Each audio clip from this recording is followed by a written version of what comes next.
Lessons from the Military. I'm your host, Kevin Bemmel, and we're here every Tuesday morning at 10 a.m. Pacific time. Well, it's not morning if you're on the East Coast, right? It's 1 p.m. In 1 p.m. It's in the afternoon. So we talk about business lessons that can be drawn from military doctrine, from military history, from the leadership practices of outstanding people in the military. And today, I'm going to do something a little bit different. So, we're going to look at, of all things, military procurement, the buying of weapons. So, this tale starts almost 30 years ago. And at the time, there were each of the branches of the military flew its own type of aircraft. So I'm going to quickly go to share my screen and just give you an idea of what they looked like. So in the Navy, the platform that was being flown was the FA-18, and here's one in flight. You notice there's two air crew in this.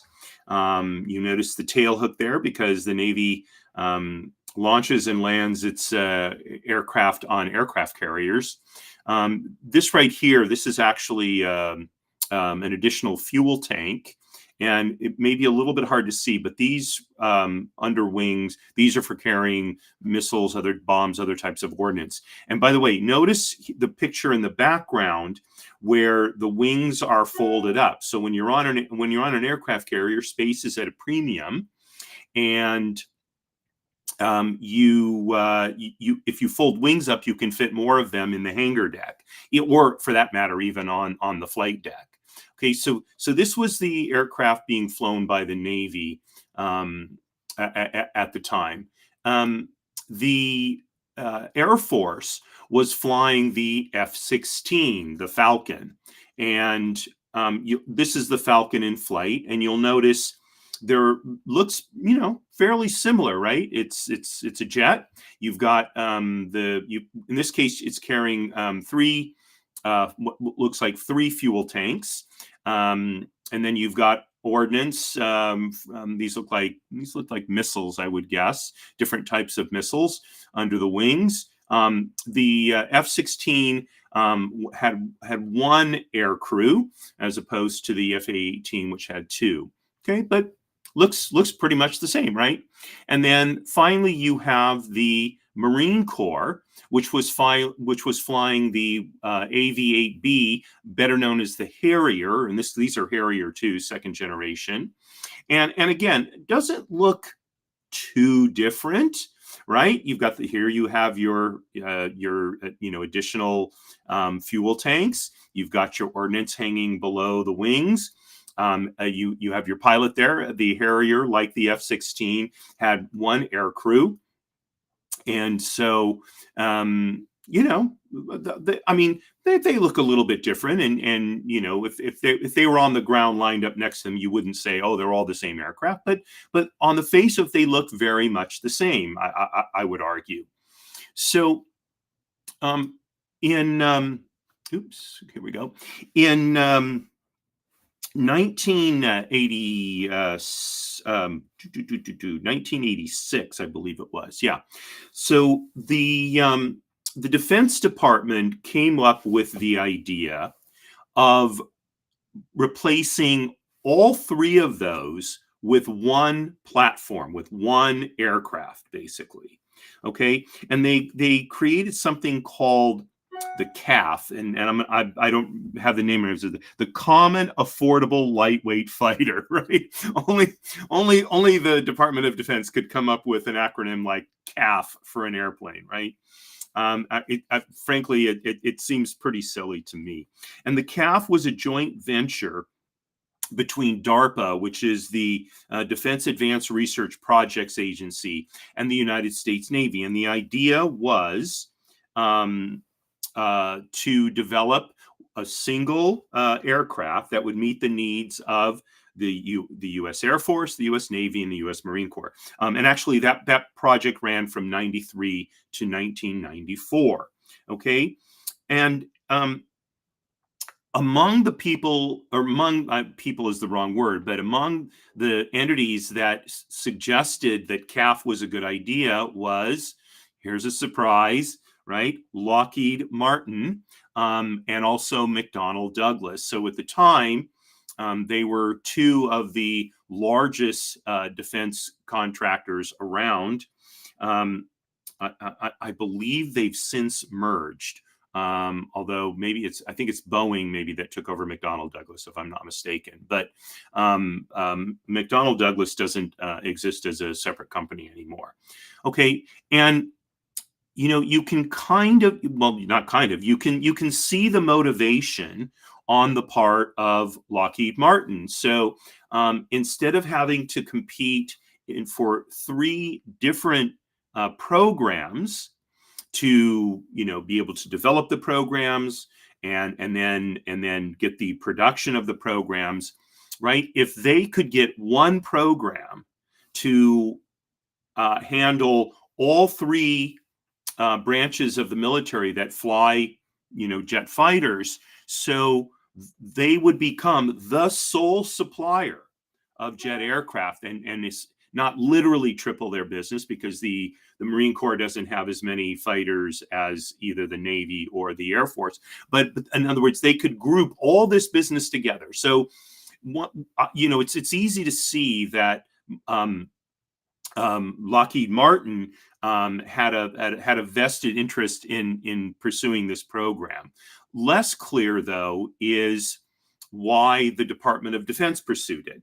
Now, what became known as the Joint Strike Fighter, and what is now called the F-35 Lightning. It's actually the F-35 Lightning II, but in any event, what came to be called initially the Joint Strike Fighter was made up of this CAF program and another program called JAST. And JAST is the Joint Advanced Strike Technology. And it had a similar purpose as CAF, and it also started in 1993, right? And nothing like having duplicate programs. And, fortunately, I suppose someone must have figured out we have these two different programs doing the same thing. And so they merged CAF and JAST together to create the Joint Strike Fighter program. Now, the original program was expected to cost $200 billion. So this was as of 2000, basically 2002, 2001 and 2002 dollars. Okay. And the eventual cost to develop the prototype, $406.5 billion, twice the cost of what they expected. Okay. Now, here's the other thing. They originally projected it would take 6 years to develop this plane. It ended up taking 15 years. Okay. And by the way, that was on top of a 5-year period to determine who the prime contractor was going to be, a competition between Lockheed Martin and Boeing. And Lockheed Martin won with the X-35, Boeing lost with the X-32. Okay. So it took over 20 years to develop this plane, whereas the initial time projected was 5 or maybe 10 years. It wasn't clear exactly, how the 5 years of choosing the prime contractor worked into this. But let's be generous. Let's say they expected it to take 10 years and it took 20. Okay, so it took double the time, over double the cost. Now, you would say, well, there's a lot of smart people in the Department of Defense, and there's a lot of smart people in the various service branches. How could this be? So I'm going to show you 3 short videos of the 3 planes we just looked at before, And I want as you look at these, I want you to try and spot why these planes are not nearly as similar as they seem just by looking at a static picture. Okay, so let's gonna go ahead and share my screen again. And okay, here we go. So look at this one first.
So I'm going to stop this video here because he's covered several important points that highlight the distinctive qualities of this aircraft.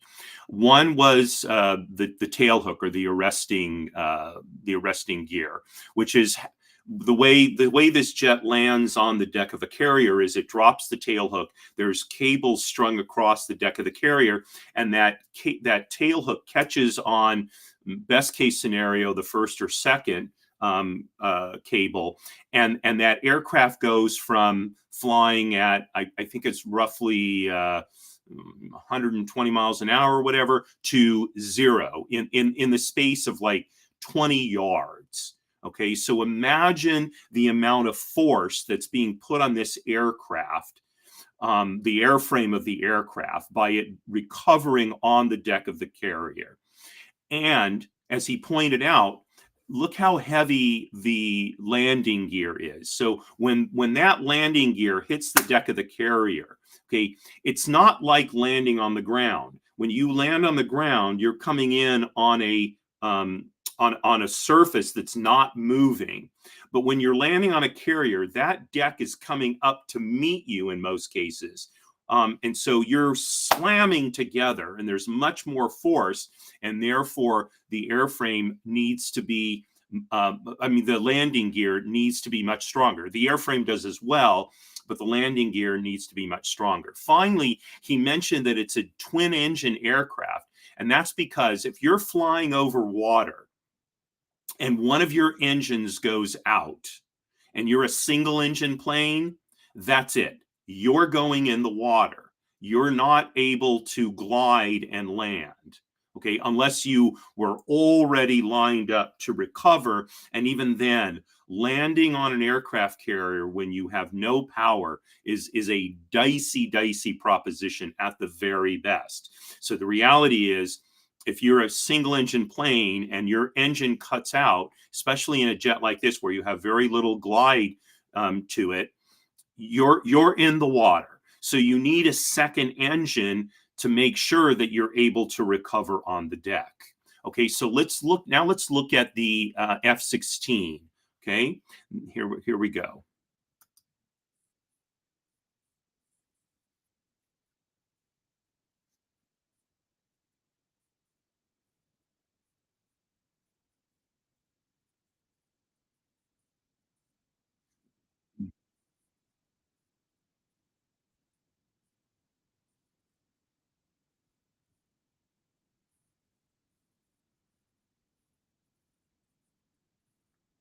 Okay, so this was a news report done by a local TV station. If you noticed, and I'm going to scale this back so you can see this. Well, hopefully there. Okay, notice the landing gear is not nearly as robust as it was on the FA-18. Also notice this is a single engine aircraft, which is fine because if you're over land and your engine cuts out, so if you have to, you can land on the ground. Okay, and so you don't need to carry, you don't need to have a second engine. Now, you could say, well, why not just build an Air Force jet that has all the additional structural integrity, that has a second engine? Well, there's a good reason for not doing that. One is it dramatically increases the weight of the aircraft itself. Okay. And so when you do that, there at least a couple things happen. One is it takes a lot more fuel to power that aircraft, okay, because it's heavier. And two, since the aircraft itself is heavier and it has to carry more fuel in order to stay aloft, the amount of ordnance that it can carry shrinks, okay, because you can only put in the air so much. It's not an unlimited thing. And so the what the FA-18 gives up by being able to land on a carrier is it can't carry as many missiles, as many bombs, etc. Well, there's no reason to have all that additional weight in an Air Force jet, right? Then don't carry it, because then you can carry more bombs and you can carry more missiles and you're better prepared for air-to-ground combat and, if necessary, air-to-air combat. Okay? So I'm going to close this down now. And now let's look at the Harrier.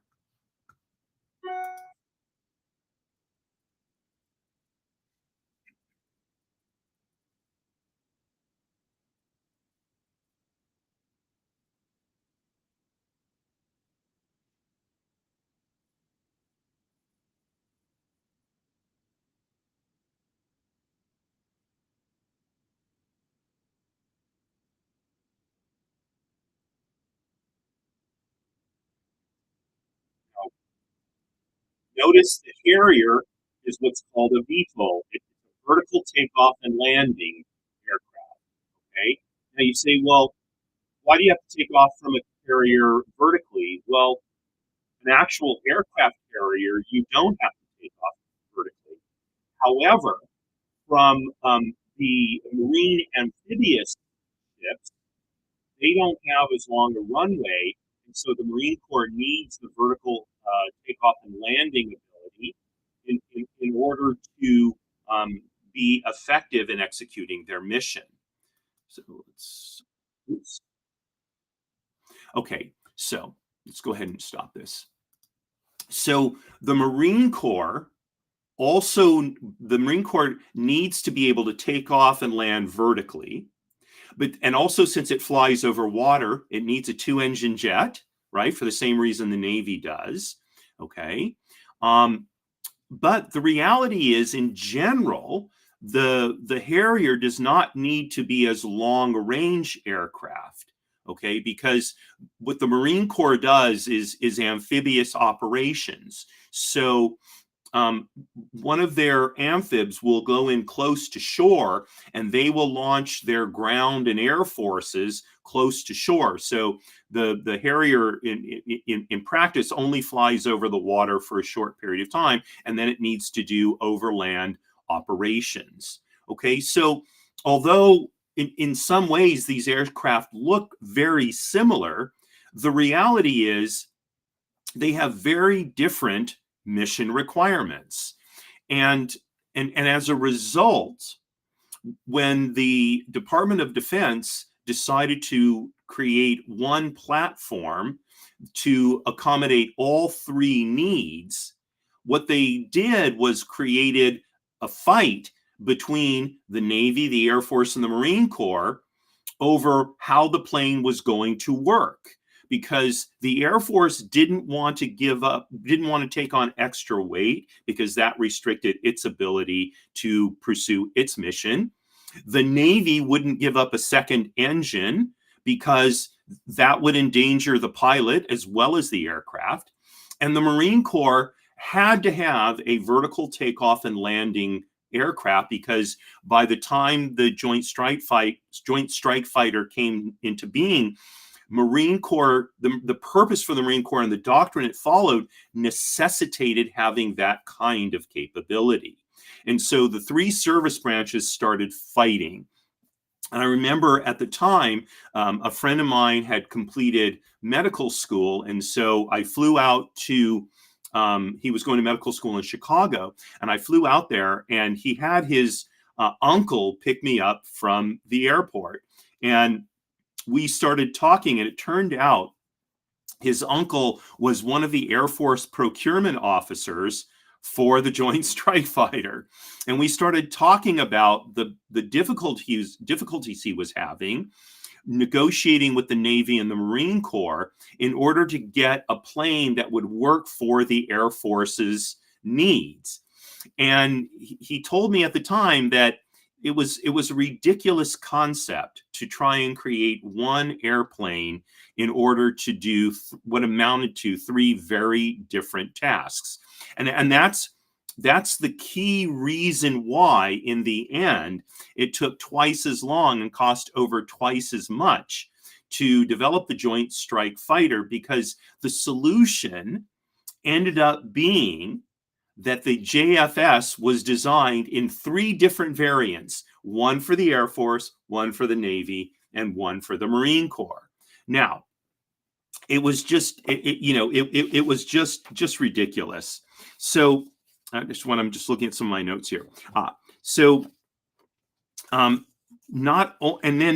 only did were there the differences I spoke about, but the kind of technology, in computer technology, navigational technology, it takes in order to do vertical takeoff and landing is different than what the Air Force and Navy needed in terms of a conventional airplane that was, taking off a runway or off a carrier. And developing that technology took much, much longer than the designers anticipated. And so, because it took much longer to develop the Marine Corps variant, the whole project got extended.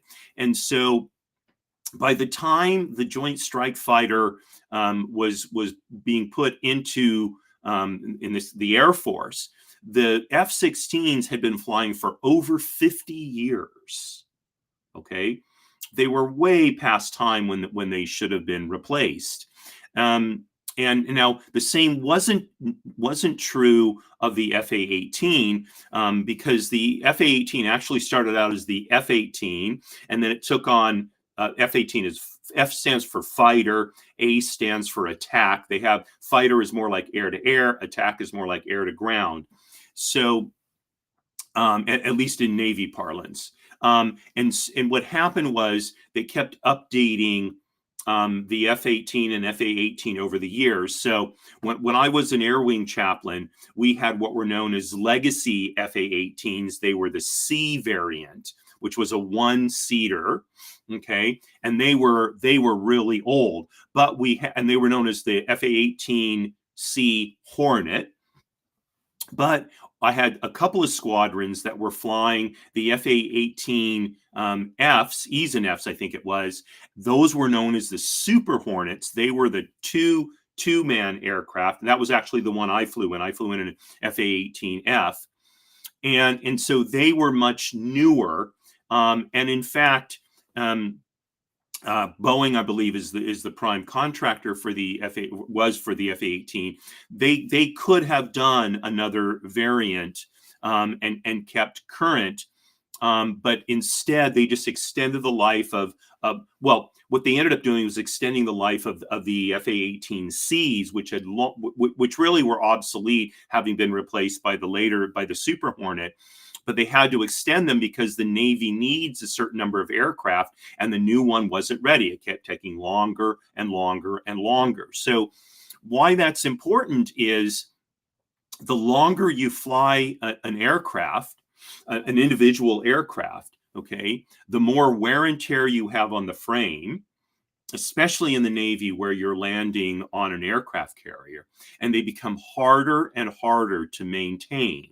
So that's one problem. The second problem is once a prime contractor knows that its planes are going to be phased out, it starts slowing down its production of replacement parts.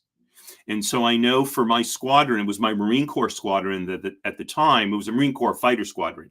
At the time, they were flying the Legacy Hornets. They were having a devil of a time finding replacement parts in order to keep their jets flying.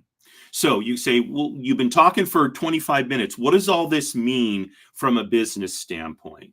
Well, I think any one of us, if we'd been given the information that I just gave you over the last 25 minutes, would have been able to see that it makes no common sense or violates common sense to try and have one platform do three different functions, right? It's like saying a car can do the same thing as an SUV and an SUV can do the same thing as a pickup truck. But that's not the case. Yes, they're all motor vehicles, but the reason we have cars, SUVs, and pickup trucks is because there's three different needs and they need to be met by a different kind of platform. And notice nobody's ever tried to develop a vehicle that can be a car, an SUV, and a pickup truck all at the same time. It makes no sense. It completely violates common sense. So my point in going through this is, as we work in our businesses, we don't want to be penny wise and pound foolish. In the end, it was ridiculous. The Joint Strike Fighter was ridiculous. And here, by the way, here it is now. So the Joint Strike Fighter finally was launched 2017, I believe it is. Okay, so here it is 6 years later, and the various branches are already looking at what is going to be the next generation of aircraft. So it's been operational for only a few years. I mean, it took 20 years to get it operational, and here we are already looking at replacing it. And if it takes another 20 years to replace it, which it well might, then it's a good thing we're starting now. But it doesn't make sense. Each service branch needs to handle the design and procurement of what they need in order to serve their mission. And the same thing is true in our businesses. So there's a tendency to try and standardize things because it seems like it'll be less expensive, and we'll save on maintenance, we'll save on this, we'll save on that. That may be the case. If you're Southwest Airlines and you fly all short routes, so then flying only 737s may make sense because it streamlines your spare parts, it streamlines your maintenance training, it streamlines the training of your pilots and your flight attendants, all that kind of stuff.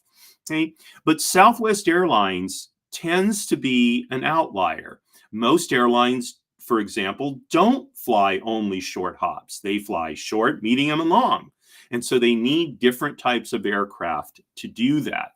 And the same is true, I suspect, for our businesses. So when we're looking at taking on technology or doing some kind of training, what we need to look at is what's really needed in this situation and develop it for that circumstance.